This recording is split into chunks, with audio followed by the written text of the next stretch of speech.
Hey, what's up everybody? This is Muse24, and today I'm going to be doing another Halo figure review.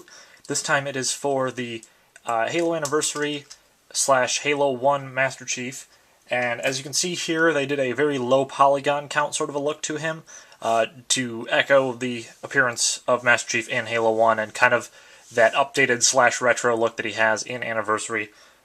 If you look at him compared to the Series 8 Halo 2 Master Chief, you definitely notice the differences there. I mean, aside from the fact that he has the Mark V armor, it's definitely a more blocky, more angular look for the Anniversary version. Taking a look at the box, you will get, obviously, the assault rifle in there, part of the plaque for the first wave of the Anniversary figures, and then there is a grenade in there which also reflects that low polygon count style. And then there's a picture there of Master Chief from the first game. Looking at the back of the box, similar to what the Arbiter figure that I reviewed earlier has, you've got a highlight of all the first wave of these figures with Master Chief, Dutch from ODST, Cortana, Arbiter, and the Grunt. And I'm going to go ahead and pop him out of this packaging, take a look at his articulation and weapons.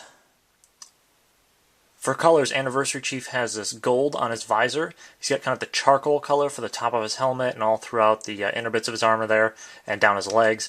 And then the main color is, of course, the standard green that he has for most of his armor. You also have some little white paint apps here on the legs and on his chest.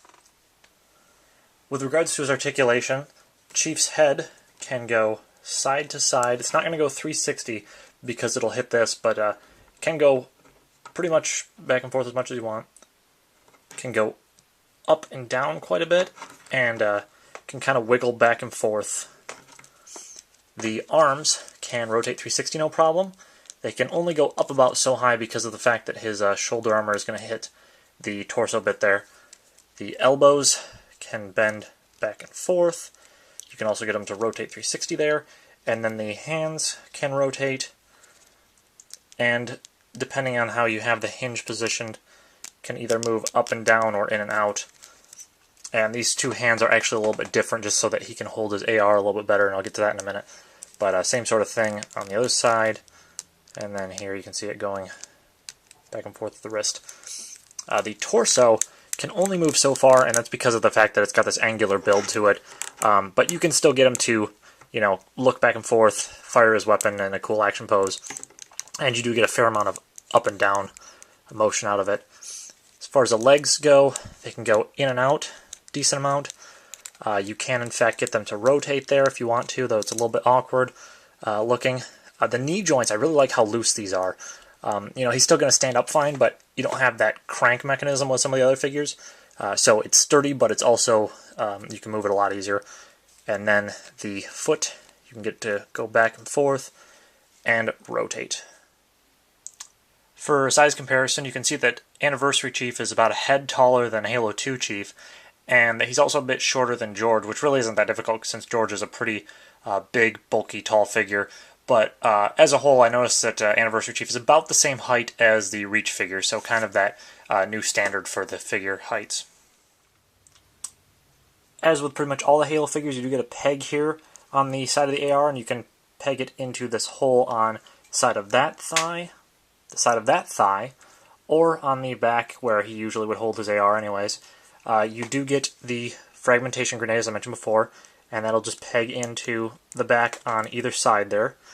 And as far as holding the AR in his hand is concerned, he doesn't have a trigger finger, and what you're going to have to do is you're going to have to slide his thumb through this little opening here, and then manage to get that over his knuckles, which, granted, it doesn't look quite right because he's not firing it technically, but he holds it really well, and that's something that I really appreciate. So when you want to pose him like he's firing off in the distance, all you have to do is raise his other hand up, and it slides in there very nicely. And it's loose enough that you don't have to fiddle around with the finger so much, but he holds it very tightly, which is always appreciated.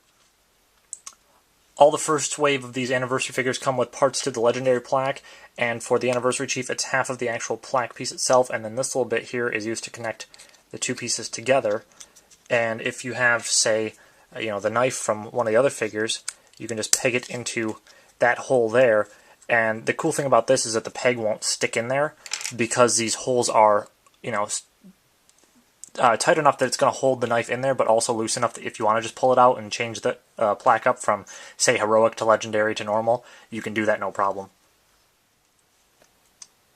Now, I bought this figure more based on the the retro appearance to him, which kind of appealed to the old school gamer in me as like a sort of an artsy direction with the figure.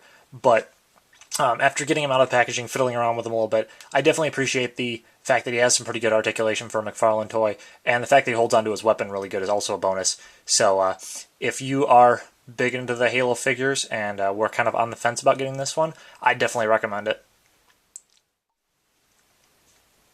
Do you remember when I used to refer to you as Demon and chase you across the galaxy? Yeah.